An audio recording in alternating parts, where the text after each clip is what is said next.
Alors, live dessin. Aujourd'hui, je m'étais dit que j'allais peut-être un petit peu travailler sur la direction artistique de mon jeu de société.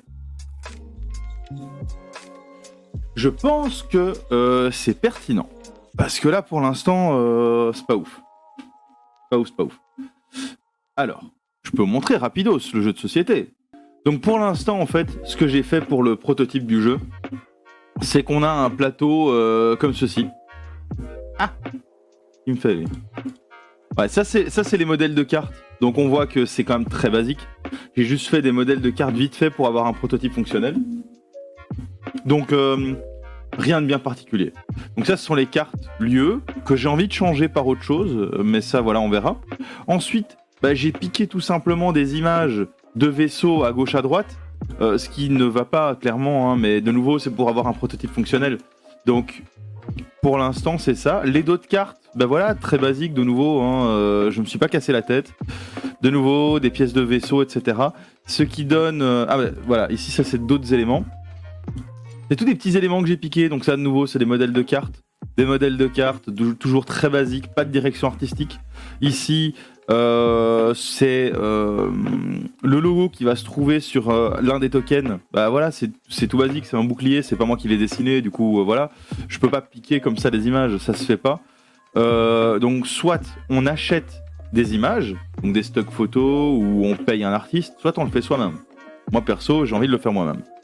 De nouveau, voilà, des images voilà, qui ont été prises sur Internet. Avec également donc ceci. Allez, pourquoi il veut pas le montrer? Ah voilà.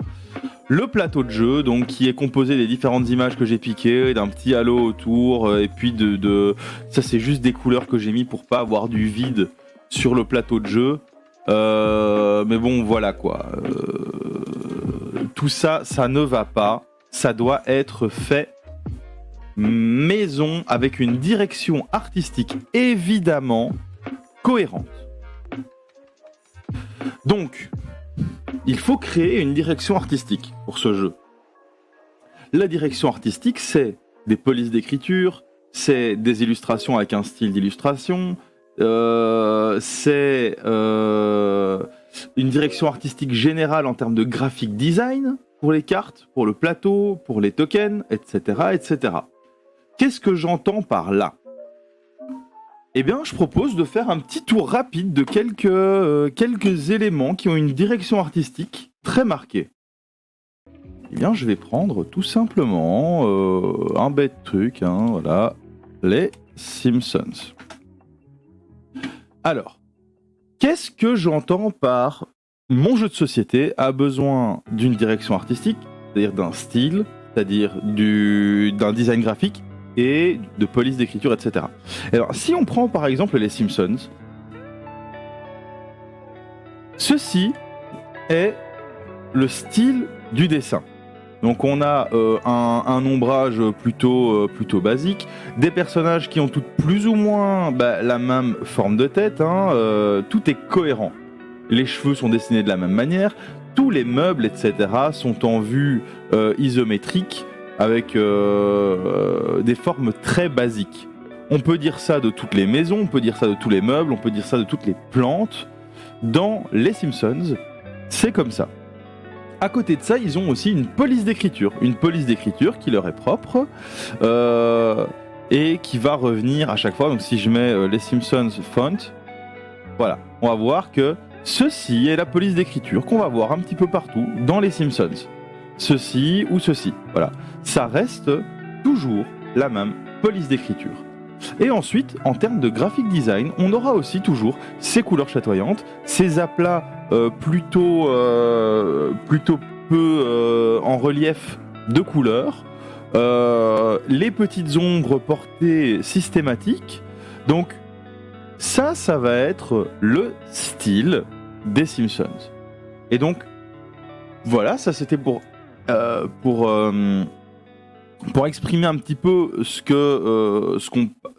qu'on entend par graphic design, par dessin, etc. Je peux dire la même chose de, par exemple, ceci. Ce sont des cartes du jeu Welcome to. Eh bien, on a un style avec une iconographie qui revient systématiquement, des cartes qui ont toujours le même format pour qu'on puisse s'y retrouver facilement. Ceci est ce qu'on appelle le graphic design. Très simple à lire, donc une chouette illustration, une icône qui explique exactement ce que fait la carte, et puis dans les coins, tout simplement, une icône qui indique de quel type de carte il s'agit une fois qu'on connaît bien le jeu.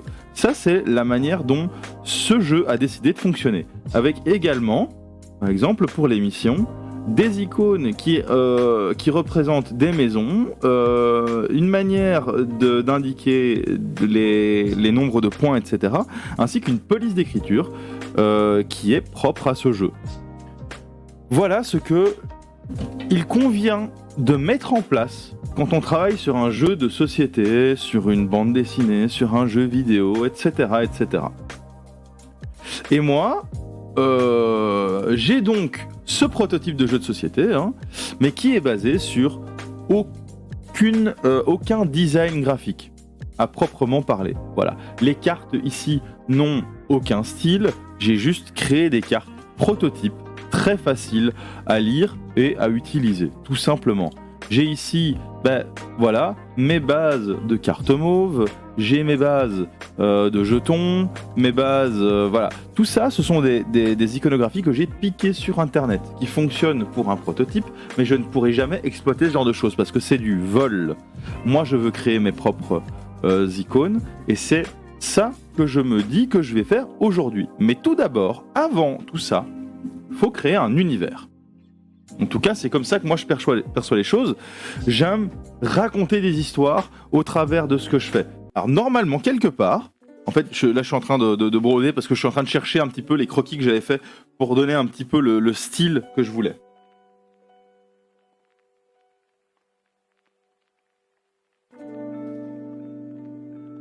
Alors, est-ce que c'est là-dedans? Question à 1000 €. Ah oui! Ah, je l'ai trouvé direct. Donc, pour le style, je voulais un style un peu cartoon. Je voulais également un style cel shading. Et j'avais créé ce petit personnage. Voilà.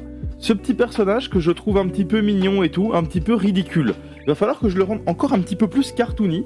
Parce que j'aimerais donner un petit peu ce côté bras cassé à mes personnages dans mon jeu de société. Voilà un petit peu l'idée. Et donc, c'est sur ceci que je vais travailler, en tout cas dans un premier temps, sur ce live. Voilà. Donc pour mes croquis, en général, je pars sur l'outil crayon. Allez, en rouge. Toujours évidemment sur un autre calque pour pas se foirer.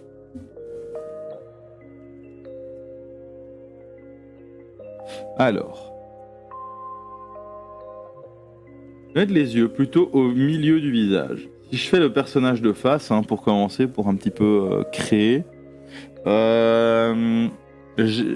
pour l'instant, en fait, sur le dessin que j'ai fait, on a une tête un petit peu poulpeuse, c'est-à-dire que les yeux sont assez décentrés, ils viennent ici sur le côté, là, comme ça, et ils sont plutôt grands. Donc ils prennent en fait au moins la moitié du visage, et c'est complètement au milieu du visage, voilà, avec évidemment les petites paupières, et ici pareil, hop, hop, voilà. Ici on va faire ça parce que ça va me permettre de pouvoir leur donner des émotions, ceci, les espèces de paupières de poulpe. Elles vont me permettre de pouvoir leur mettre des émotions. Ensuite, hop, hop, le crâne, le crâne, ce sont des têtes plutôt allongées.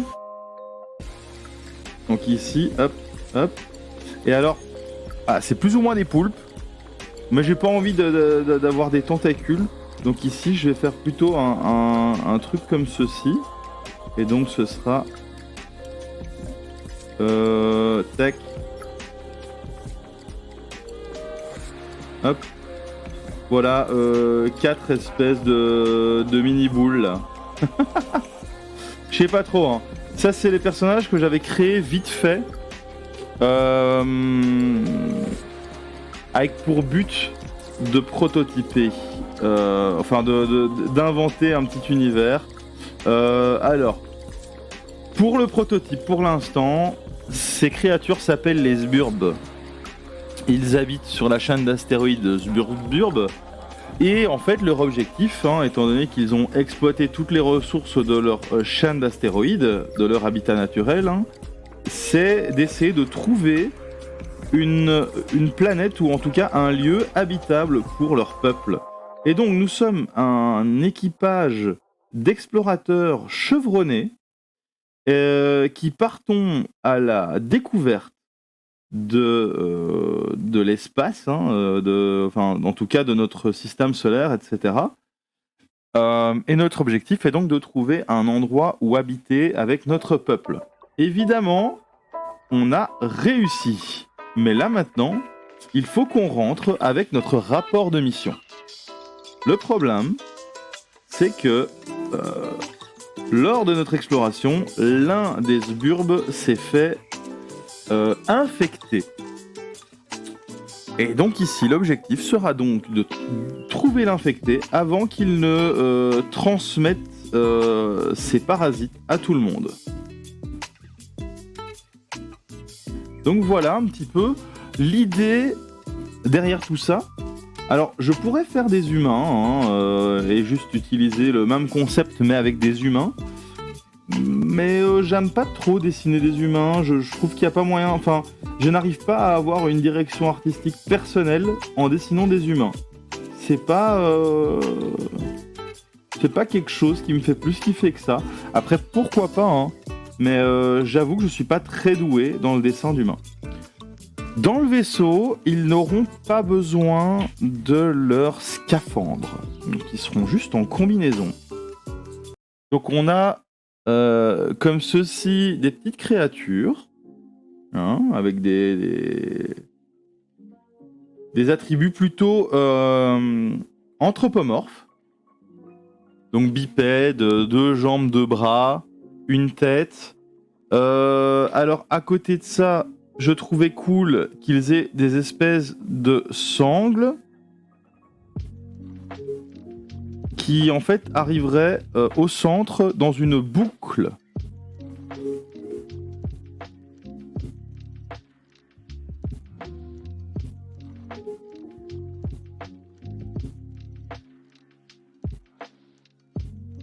Un truc du style. Alors je sais pas encore à quoi servirait cette boucle, et en soi c'est pas utile pour le jeu de savoir tout ça, mais moi j'aime créer un univers cohérent. Voilà. Alors les scaphandres, normalement ils les portent pas dans le vaisseau, et comme tout le jeu se passe dans le vaisseau, bah je sais pas si je les garde ou pas, mais je trouve que ça leur donne un style plutôt chouette.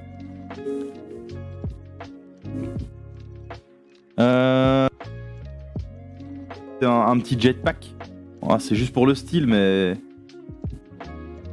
là on verra que c'est que les espèces de bonbonnes du jetpack derrière. Voilà,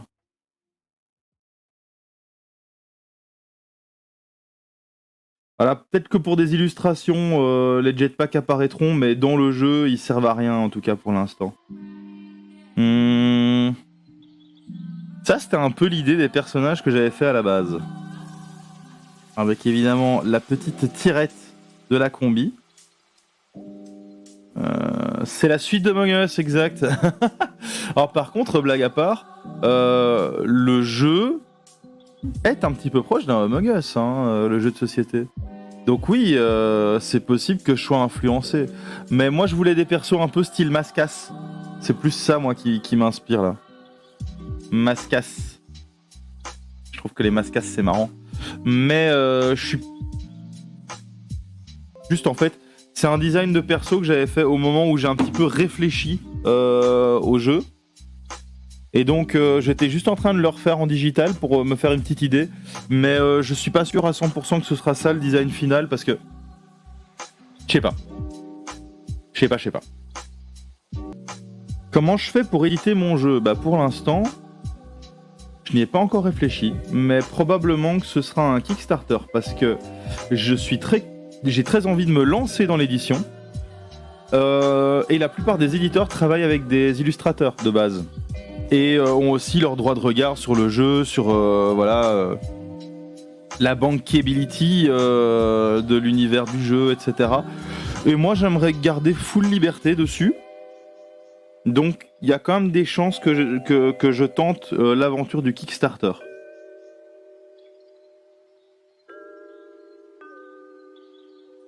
Non, je vais prendre un peu... Alors, ici, étant donné que le dessin est plutôt rond, plutôt basique, ce qu'on peut faire dans Photoshop, qui est plutôt intéressant, c'est d'augmenter le lissage.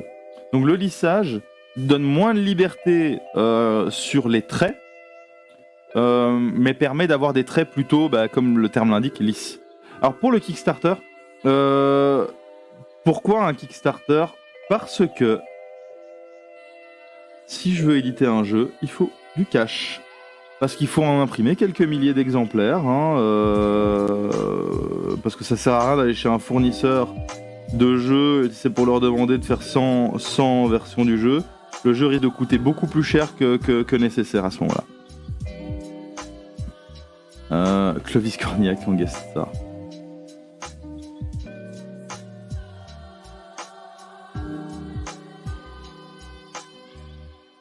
Et donc le Kickstarter me permettrait, alors si évidemment il fonctionne, d'imprimer directement plusieurs milliers d'exemplaires, si possible.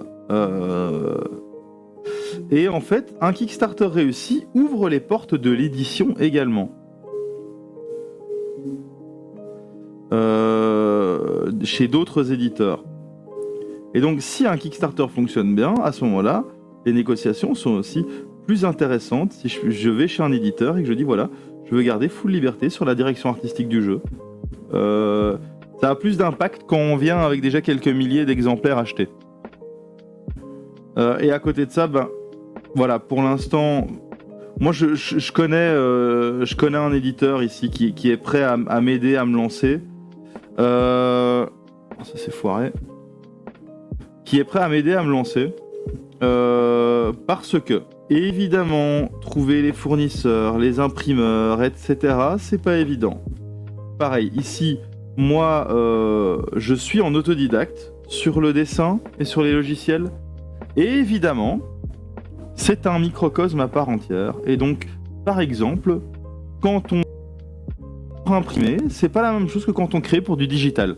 Il faut faire attention à la manière dont les couleurs sont implémentées dans le dessin, quelles couleurs utiliser, comment on va imprimer, ce genre de choses. C'est des choses qui sont très importantes à savoir, notamment quand on utilise le logiciel que j'utilise pour mon graphic design, c'est-à-dire InDesign, et je ne suis pas encore au fait de la partie impression. Je ne me suis pas encore attardé là-dessus. Donc voilà, ça va me prendre un petit temps de me mettre au jus, mais une fois que je serai à niveau, je lancerai un petit peu la machine. Mais de toute façon, pour l'instant, le prototype, je ne l'ai pas encore terminé parce que j'ai pas encore assez testé le jeu. J'avoue que il faudrait que je me remette un petit coup de pied au cul. Surtout qu'entre-temps, j'ai une idée pour un autre jeu. Donc j'aimerais beaucoup pouvoir lancer ce jeu, voir si l'aventure en vaut la chandelle.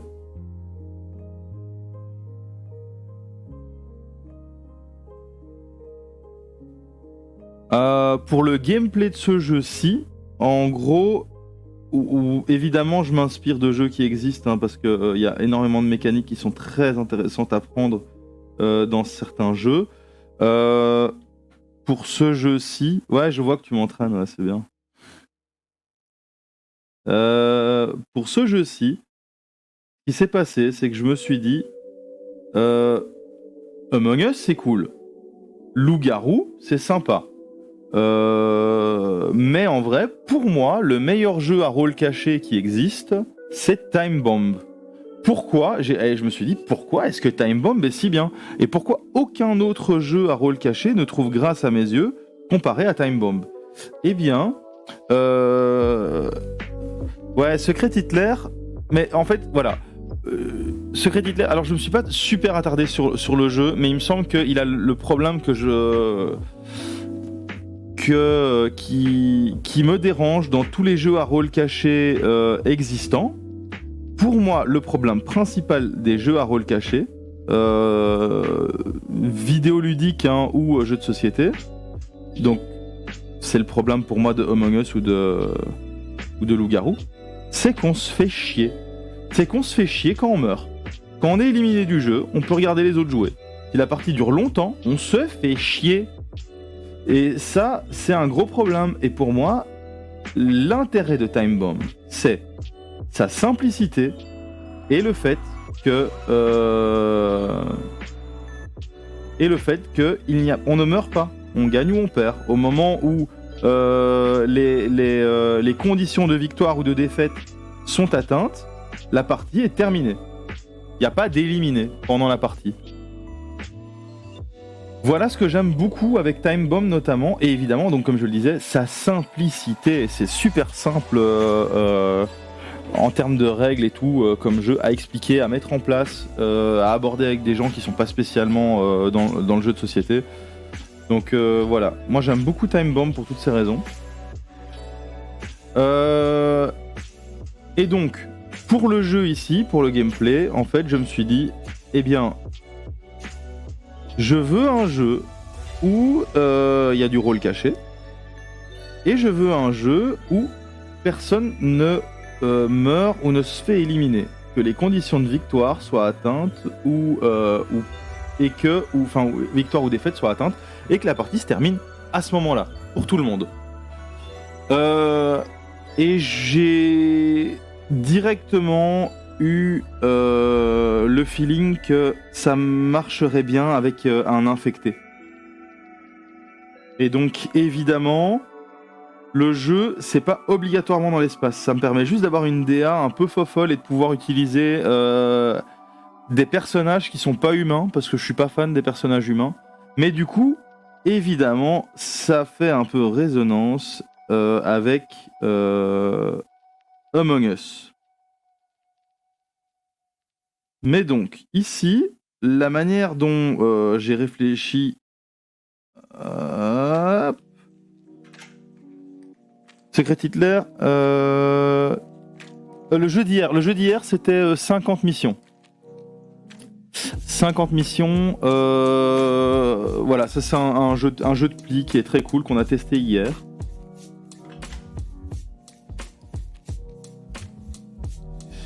Alors, donc...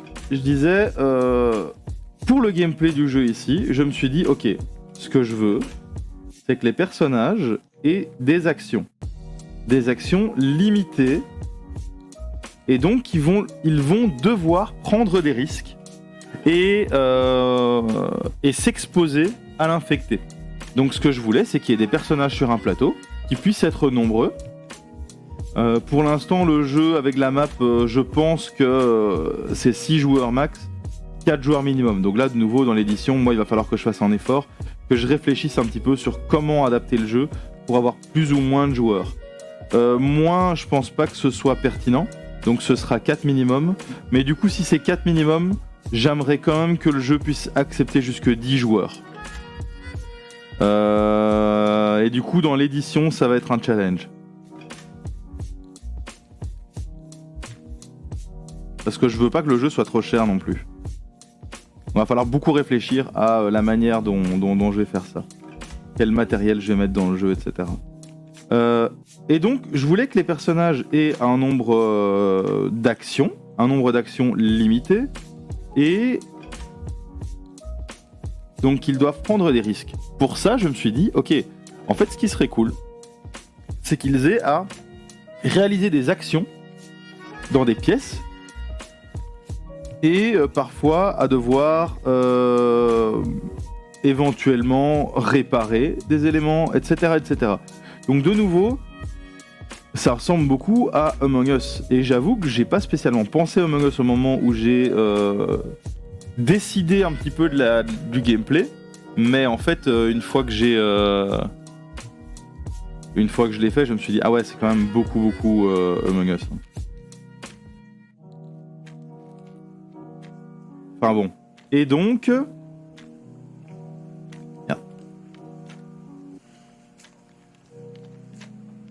Il devait se déplacer, il devait faire des actions. Au début, j'avais pensé à les déplacements. On commence avec un tour où on se déplace et puis on fait un second tour où on décide des actions, etc. Comme ça, en fait, on peut pas savoir à l'avance où les joueurs se trouveront et c'est une surprise. Et donc, si on se dit « Oh shit, celui-là, il me fait peur, je me demande si c'est pas l'infecté », et qu'on se retrouve dans la pièce avec lui, que ce soit une surprise et qu'on n'ait pas l'opportunité de changer en fonction de si on a peur d'un perso ou de l'autre. C'était trop long. Donc ça, je l'ai testé, je l'ai testé avec un prototype physique. Je l'ai testé et clairement, ce qui ressortait, c'était que ça n'allait pas. Ça n'allait pas, pour moi, c'était beaucoup trop long. C'était beaucoup trop long. Un tour de déplacement, puis que chaque joueur ait un tour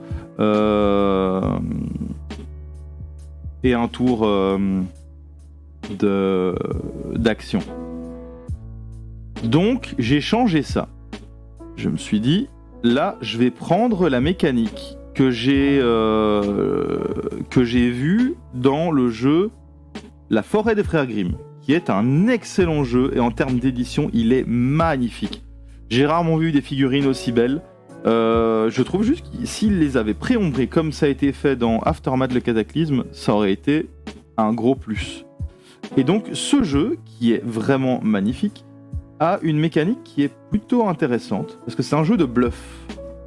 Et en fait, ce qui m'intéressait, c'était que, en fait, au début de tour, il y a 3 possibilités. Soit on va dans la forêt, soit on va dans la briquerie, soit on va dans les champs. Et puis si on est à plus de 3 joueurs, on a aussi le marché. Et là, en fait, on a 4 cartes. Une carte champ, une carte marché, une carte briquerie, une carte forêt. Et on va devoir prendre une de ces cartes, cacher, et on les révèle tous en même temps, et là on sait qui se trouve où. Et en fait, c'est beaucoup plus rapide que de faire un tour de déplacement où chaque joueur aurait... Donc à la base, ce que j'avais fait, c'est chaque joueur a 2 zones de déplacement, et s'il utilise une action de course, il a une 3e zone de déplacement. C'est le bordel. J'ai retiré la partie course, et en gros, on se téléporte d'une pièce à l'autre en juste sélectionnant la carte qu'on voulait. Sauf que dans mon vaisseau, pour l'instant en tout cas, il y a 8 pièces par joueur. Ça veut dire que si mon jeu est de 10 joueurs, ça fait 80 cartes qui vont juste se répéter et qui vont juste mettre les lieux. Je trouve ça un peu dommage. Et donc, je vais rapidement montrer ce que j'ai en tête pour l'édition en fait. Et là, du coup, c'est le travail d'édition. C'est ok, ça va pas. Qu'est-ce qu'on fait? Et donc, attendez, bref, voilà. Je m'inspire de l'édition de Dixit Odyssey. Dixit Odyssey, ils ont fait un truc assez malin, donc je vais un peu montrer à quoi ça ressemble. Donc Dixit Odyssey, c'est un très chouette jeu,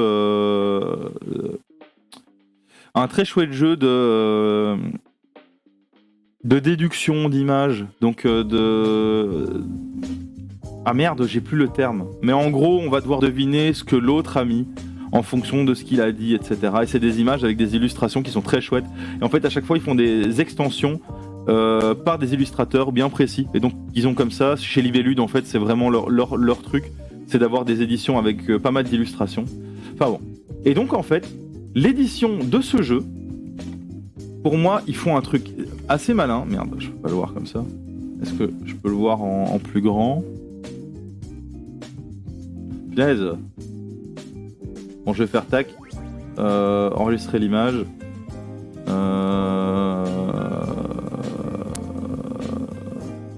Downloads. Paf. Paf. Ils ont un truc qui est assez cool. Qu'est-ce qu'il me contrôle plus? C'est ces éléments-ci. On le voit pas très bien. Mais en gros, dans l'édition de Dixit de base, Ce qu'ils avaient, c'était... donc Dixit de base peut se jouer jusqu'à 6 joueurs. Donc on avait tous des jetons, 1, 2, 3, 4, 5, 6, qui vont nous permettre de voter pour une carte. On voit qu'ici, les cartes sont devant des éléments. Donc 1, 2, 3, 4, 5, 6, 7, 8. Donc on a 8 joueurs sur la table. Et donc avec Dixit normal, c'était pas possible, parce qu'on avait des jetons qui allaient de 1 à 6, et en gros, on allait pouvoir voter pour le premier, le deuxième ou le sixième joueur. Ils ont été très malins sur Dixit Odyssey, ils ont décidé d'éditer ces choses-ci. Ce sont des cartes avec des trous. Et en fait, on va utiliser des petites pins vertes ou rouges, et on va les placer sur le trou 1, 2, 3, 4, 5, 6, 7, 8, 9, 10, 11 ou 12. Ça fait des chouettes petites illustrations. Il y a 12 de ces cartes, ça prend moins de place, et dans l'édition, c'est plus simple que 12, donc 144 jetons, si on voulait être 12, 12 fois 12 jetons. Et donc ici, ils ont fait ces cartes, où on va juste pouvoir mettre une petite pin au numéro de la carte qu'on veut voter. Et donc on a 12 cartes au lieu d'avoir 144 jetons. Et donc moi en fait c'était un peu l'intention, c'est plutôt que d'avoir 80 cartes de lieu, c'est d'avoir une mini-map du vaisseau avec des trous. Et donc là, à ce moment-là, il en faut une par joueur. Je trouve que ça, c'est plutôt pas mal. Le challenge, du coup, c'est que la map, le vaisseau, doit être... elle doit être unique. Je peux pas faire d'extension, je peux pas faire une face avec le vaisseau pour 4 à 6 joueurs, une autre face pour le vaisseau pour 7 à 10 joueurs. Non, parce que à ce moment-là, dans l'édition, toutes ces petites cartes doivent exister en 2 exemplaires. Et le but, c'est quand même d'essayer de faire en sorte que le jeu coûte pas une fortune. Donc ça va être un challenge dans l'édition. C'est ce truc. Mais donc, je suis très content d'avoir trouvé une manière de simplifier les déplacements dans le jeu. Ensuite, je me suis inspiré de Secret Hitler pour la réparation des pièces du vaisseau. Parce que là, en gros, ce qui va se passer, c'est que quand je voudrais réparer une pièce du vaisseau, je vais devoir prendre 3 cartes. 2 cartes échecs, une carte réussite. Et je vais devoir en sélectionner 2 parmi ces cartes. Si je suis méchant, je vais mettre 2 échecs, ce sera un échec assuré. Si je suis gentil, je vais mettre un échec et une réussite, parce que j'ai pas 2 réussites. Je vais mettre ces cartes cachées devant moi, et puis quelqu'un va tirer au hasard une des 2 cartes, et là on saura si j'ai réussi la réparation ou pas. À ce moment-là, si l'aléatoire fait qu'on sort un échec, on ne saura pas si je suis gentil ou méchant, parce qu'on a sorti un échec. Mais peut-être que j'ai mis un échec et une réussite, peut-être que j'ai mis 2 échecs. Personne ne peut le savoir. Par contre, si on est 2 à utiliser la réparation dans la même pièce, moi, je vais sélectionner 2 cartes, mais l'autre joueur va regarder les 2 cartes que j'ai sélectionnées et va en prendre une. Et à ce moment-là, si on est 2 gentils, on est assuré de réussir la réparation. S'il y a un méchant dans le tas, il est assuré d'avoir un échec. Et donc, en fait, ça, c'est un truc que j'ai... dont je me suis que Secret Hitler m'a inspiré par exemple. Donc clairement dans les mécaniques, il y a des choses qui existent dans d'autres jeux. En même temps, il y a tellement de mécaniques différentes. Il y a des choses qui existent dans d'autres jeux. Et perso, je me suis inspiré de certaines mécaniques pour les mécaniques de mon jeu. Donc notamment Secret Hitler pour les réparations. Et probablement que ces éléments existaient déjà dans d'autres jeux avant. Hein. Je me suis inspiré donc de La forêt des frères Grimm pour les déplacements des personnages, et je me suis inspiré de Dixit Odyssey pour l'édition. Et alors on peut dire, hein, parce que potentiellement que ça a été le cas, je m'inspire un petit peu peut-être de Among Us pour le thème. Et en fait, par après, une fois que chacun a fait son action dans le tour, on va discuter. On va essayer de savoir, de dire, ok, moi je pense que c'est lui l'infecté, moi je l'ai vu, quand il l'a réparé, il a mis 2 échecs, il est d'office méchant, etc., etc. Et cette partie discussion, c'est plus quelque chose qu'on va voir chez Loup-Garou, en l'occurrence. Donc voilà. Pour la création des dynamiques de jeux de société, c'est plutôt comme ça que moi je procède, évidemment en testant à chaque fois. Voilà, s'il y a des trucs qui sont trop lourds, ça dégage. S'il y a des trucs qui sont trop longs, ça dégage. Ici par exemple, je sais que pour les mécaniques, je suis plutôt content. pour l'équilibrage, on n'y est pas encore. Donc pour équilibrer le jeu, va falloir que je crée des cartes événements qui vont impacter l'équilibre du jeu. Quelque chose, par exemple, que j'ai ajouté. Donc en gros, il y a plein d'éléments hein, dans le vaisseau. Certains se cassent, certains pas. Et il y en a qui sont dépendants d'autres éléments. Donc par exemple, dans le vaisseau, il y a un générateur. Sans ce générateur, le bouclier du vaisseau ne fonctionne pas. Sans ce générateur, les caméras de surveillance ne fonctionnent pas. Et sans ce générateur, la communication ne fonctionne pas. Et donc, il y a des cartes événements qui vont nous demander d'utiliser la communication, etc. Et donc, en fait, tout ça ne va être possible que si on répare le générateur. Ce que j'ai ajouté pour l'équilibrage du jeu, c'est qu'on a besoin du générateur pour utiliser ses boucliers personnels. Ce qui va équilibrer le jeu parce que ça va rendre la vie un petit peu plus simple à l'infecté. 2 petites secondes, je dois prendre cet appel.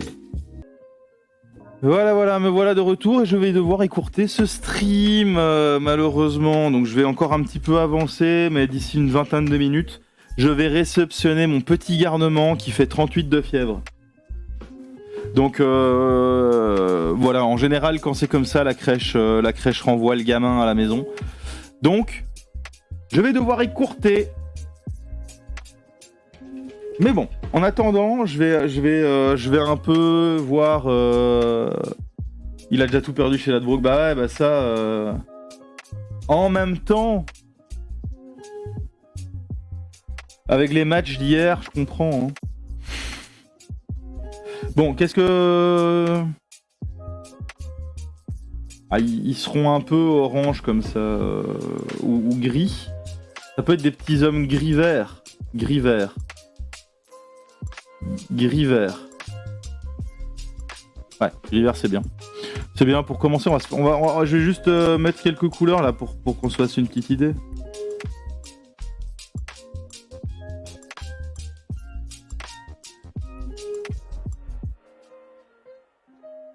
Évidemment, je les mettrai en situation et tout pour les illustrations, etc. Ça va être fun parce que je vais essayer de créer un petit univers quand même hein, autour de ces petits bonshommes.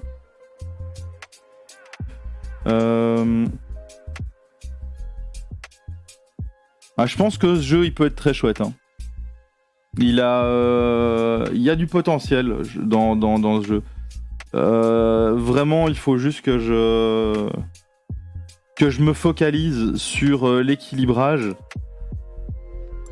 Je vais d'ailleurs probablement refaire bientôt un live de présentation de ce jeu, hein, mais ça évidemment, c'est fonction des gens qui ont Tabletop Simulator, parce que pour l'instant, c'est plus simple de le tester en virtuel, ce prototype. Donc on commence par faire des aplats de couleurs. Hein.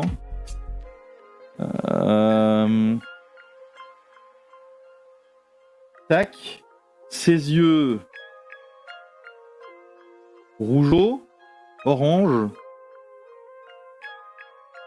Quoi qu'avec le vert, allez. Genre mauve. Et mauve...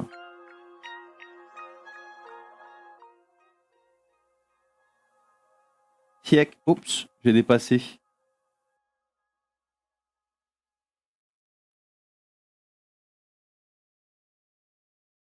Et après, peut-être que la combinaison changera de couleur en fonction du joueur, hein, comme ça c'est plus simple. Ils auront aussi probablement des petites personnalités, donc soit la couleur, soit peut-être le chapeau, mais ça fera vraiment trop pomper sur Among Us. Hein. À la fin, ça va se voir. Si je fais des chapeaux fantasy.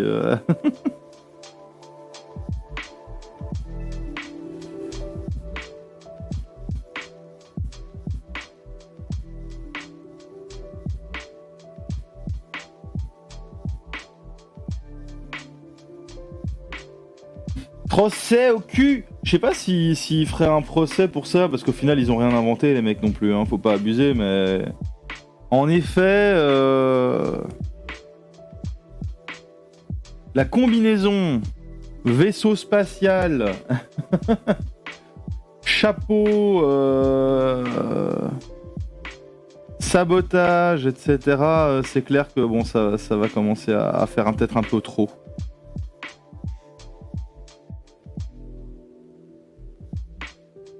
Donc, un peu cel shading, hein, ça j'aime beaucoup le cel shading.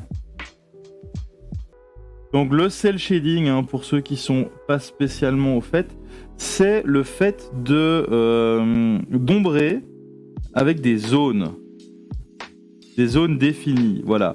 Si je veux que ce ne soit plus du cel shading, par exemple, hein, je peux tout simplement... Alors regardez, je vais vous montrer comment du cel shading peut devenir du non cel shading en 2 clics.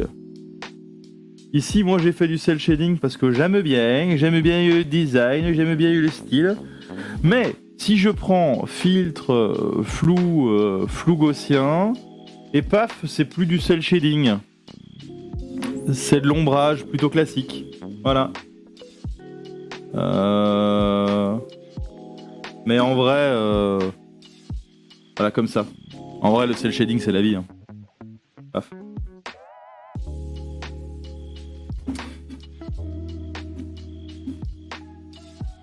Avec le cel shading, on va aussi souvent faire peut-être un petit ajustement. Je vais montrer ça juste après.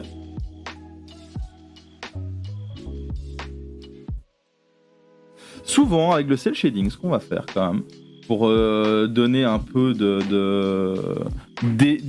d'idée de où la lumière va venir, on va prendre, par exemple ici, ça va être un vert assez clair, toujours désaturé mais assez clair.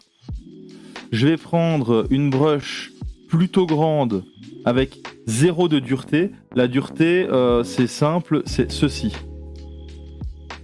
Oui, non. C'est ceci. Voilà. Ça, c'est pas dur, c'est 0 de dureté. Et tac, la dureté maximale, c'est ceci. Voilà. Voilà la diff. Donc c'est la diffusion, hein, en gros, c'est diffus quand on diminue la dureté, et plus la dureté est élevée, moins les bords seront visibles. Ici on prend une assez grande brush pour avoir un effet général, une opacité plus faible, hein, je vais la mettre à 23%, et je vais faire ceci. Et puis je vais prendre un vert très sombre, et je vais faire pareil, ici. Non, c'était pas assez sombre. Mais de toute façon, CTRL Z, voilà. Ça, c'est pas comme ça que je le fais, c'est ici, paf. Donc, l'ombre, il l'a fait. Ah, il le fait pas. Ouais, il le fait. Ah, je suis sur la gomme. Je suis sur la gomme, mea culpa. Hop, donc j'augmente. Diffus, opacité, 19% par exemple, tac. Non, on est en dureté là, on est en dureté max, donc une dureté 0%, voilà, paf. Ça donne un petit effet d'ombre, ici je vais faire pareil au-dessus de sa tête, hop, voilà. Ça c'est quelque chose qui se fait souvent avec le cel shading, c'est quand même une petite lumière diffuse générale. Donc là le dessin, il est loin d'être parfait, mais ça me donne déjà une petite idée de à quoi ça peut ressembler. Je vais quand même peut-être mettre des petits highlights. Genre ici. Ah ouais, avec le truc, évidemment. CTRL Z, CTRL Z. Je vais le mettre au-dessus. Et ici. Ah oui, pareil. Faut pas oublier de remettre après son opacité, etc. évidemment. Voilà. On va faire en sorte qu'il soit quand même un petit peu luisant, hein. Ça reste un calamar. Hop.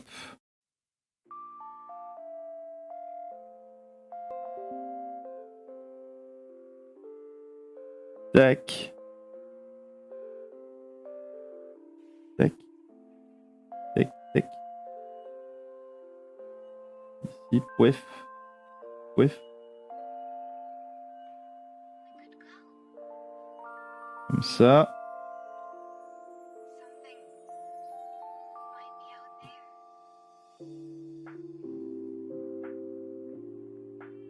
Voilà. Alors ça en fait c'est quelque chose que je vais faire sur absolument tout, hein. Donc ici par exemple, je vais prendre l'œil, je vais prendre du plus sombre et je vais venir tout simplement faire mon cel shading comme ceci.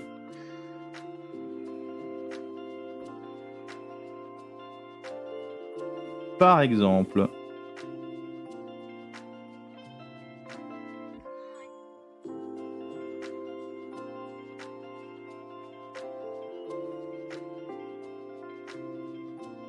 Voilà. Ah bah bisous, Pavel Sucesex, merci d'être passé. Hein. Merci d'être passé. Du encore plus sombre, ici. Hop.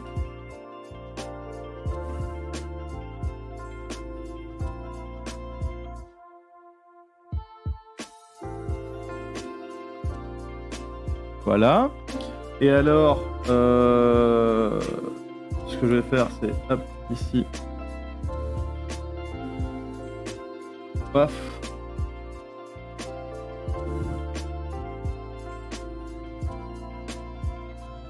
Les yeux, hein, évidemment. Ça lui. Et maintenant, je vais peut-être juste faire une lumière générale sur l'œil. Sur les yeux plutôt. Avec tac, la grosse taille, la dureté, l'opacité. Et là, je fais. Et je fais pareil avec du très sombre. Voilà. Donc ici, voilà, pour l'idée un petit peu, ça ressemble à ça. Hein, ça ressemble à ça. Oui, mon GSM. Ah, il est là. Je le garde à l'œil, évidemment. Important, hein. Quand est-ce que ma femme m'a appelé? Il y a un quart d'heure. Bon, bah du coup, voilà. Ça, c'était le début. N'hésitez pas à me dire ce que vous pensez un petit peu de la direction que je prends avec ça. C'est clairement pas définitif, mais il y a une petite idée là derrière sur le thème, etc. Le thème, évidemment, voilà, c'est également pas définitif. Hein. Pour l'instant, ce sont des aliens. Ça peut être des, je sais pas moi, des cow-boys ou peu importe. En fait, à partir du moment où on peut mettre un infecté, c'est justifiable en beaucoup de choses, hein, des mineurs qui se sont aventurés trop loin dans la mine, des explorateurs qui ont découvert un démon inca. Ah bon, va falloir que je regarde à tout ça, évidemment. C'est pas simple, hein, c'est pas simple de créer des choses. C'est pas simple. Puis est-ce qu'ils ont des animaux de compagnie? C'est aussi un truc. Est-ce que je leur fais des animaux de compagnie? Est-ce que ça apparaîtra? Puis leur vaisseau, il fonctionne à quoi? Ah, les générateurs, c'est de l'électricité. Et moi, si je veux illustrer le générateur, il faut que je sache comment il fonctionne. Hein. C'est quoi? C'est du nucléaire? Du nucléaire, ça me paraît pas mal. Ça peut être drôle. Parce que du coup, en termes d'illustration, ça rentre bien dans le thème un peu cartoon. Là, c'est pas très cartoon, hein. Je dois avouer que le dessin, il est pas très cartoon. Déjà, il faudrait que les traits soient plus fins, je pense.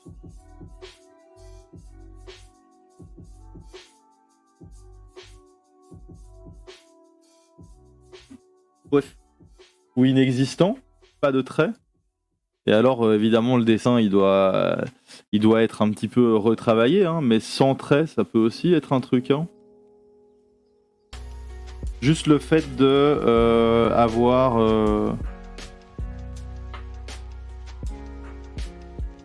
comme ça un bout du visage qui est éclairé par du orange.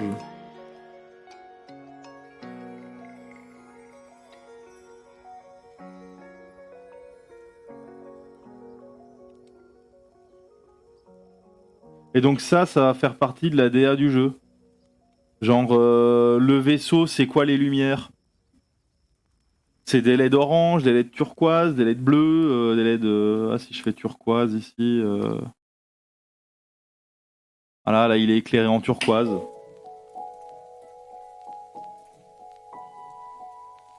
Sur le côté, c'est des trucs comme ça. C'est tous les trucs comme ça, la direction artistique du jeu. Blindé de trucs, blindé. Pareil ici, est-ce que... Voilà, moi j'aime beaucoup ce style-là, mais est-ce que ça marche faire ça, comme ça, tac. Tac. Ici, tac.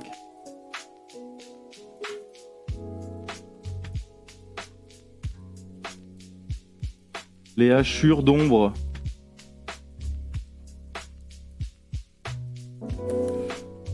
Voilà, moi je trouve ça chouette, mais est-ce que ça marche? Est-ce que ça fonctionne dans la DA du jeu? Tout ça, c'est des trucs, je ne sais pas. Je vais devoir évaluer. Est-ce que les ombres, ici par exemple, je peux les faire très bien aussi? Avec un style assez chouette. Bon, ici, en l'occurrence, le motif, ce seront des cercles, parce que j'ai que ça pour l'instant, mais je créerai évidemment des motifs dans cet objectif. Ceci. Voilà, paf.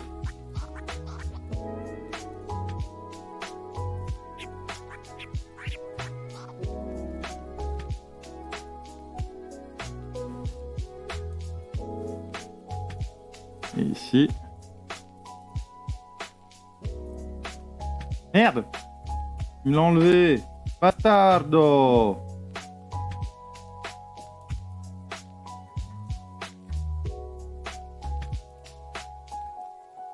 Comme ça, comme ça.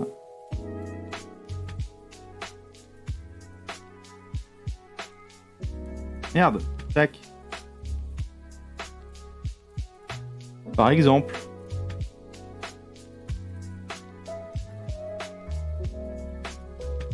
Si vous voyez ce que je veux dire. Genre que les ombres ce soient des motifs comme ça. Ça donne un effet, hein. Je crois qu'il y a ce type de design. Ah salut Fredos.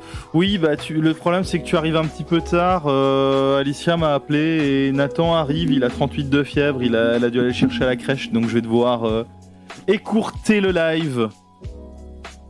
C'est des choses qui arrivent, Il a des poussées dedans. Petit garçon. Poussée dentaire.